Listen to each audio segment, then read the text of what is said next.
what the emerging countries, Brazil, India, South Africa, the best we are doing to our people is to become part of the international market, but on the expenses of our environment, of our nature. We are destroying the basis of our common life to be part of this big market.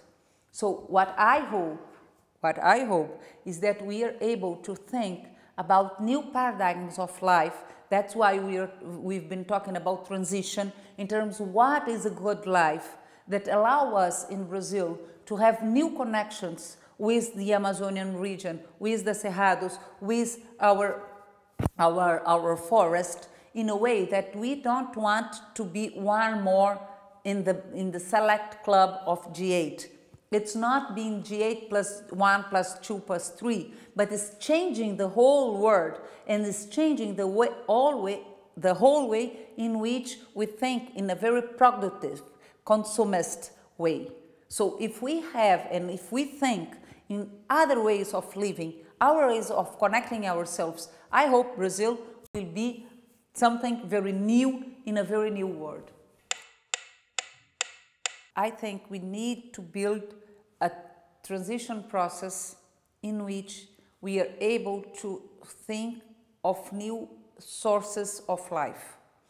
Of course, if we are not able to say that, Lula or the next one that will come, will not be able to stop deforestation or will not be able to avoid the exploration of pre-sal with this new petroleum area in the sea, and etc., etc. So when we are saying that we live in a civilizatorial crisis, we are saying that this model of consumption, of oil consumption, of energy consumption is a big problem.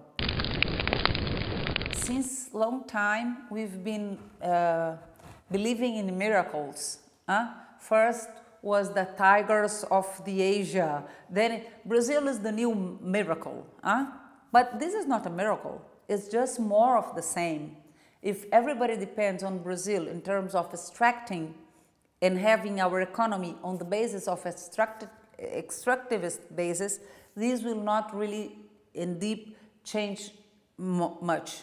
And this will have a time of life that is very short, because we already know in the 50s, maybe we didn't know that this kind of petrol-dependent economy will kill ourselves. But now we know, we are aware about that.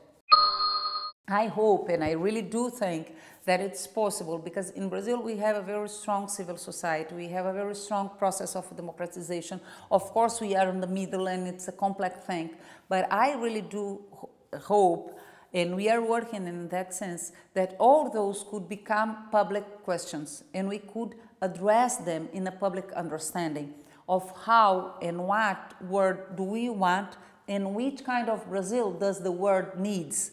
It's not what kind of place do the world needs Brazil to be in to maintain the system as it is, but how in a changing world, in a world that faces injustice, in the world that builds a newer way of life, Brazil can serve a project of a more justice, a more just, a more deep and a more human world. I think in that sense Brazil can play a very important role, and I hope this is the role we will play.